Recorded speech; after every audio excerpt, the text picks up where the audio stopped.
მაღალმთიან რაიონებში კატასტროფული სიტუაცია არიან მოხუცები, რომელსაც წავალი არ მიუღიათ, კარგი ხანი არიან ბავშვები, მეძუძური ბავშვები, დედები ჩარჩენილი, რომელსაც არ აქვთ ხელოვნური საკვები და ასე შემდეგ და დაახლოებით აქამდე მხოლოდ ოზურგეთის მხარეში 1000 ადამიანამდე ვიყავით მისული რა. იშვიათია რომ შუქი ჰქონდეთ მაღალმთიანში.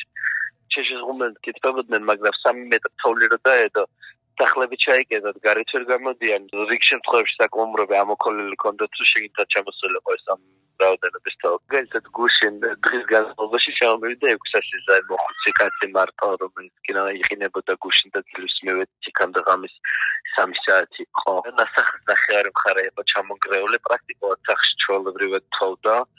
საწოლში იყო ჩაწოლილი.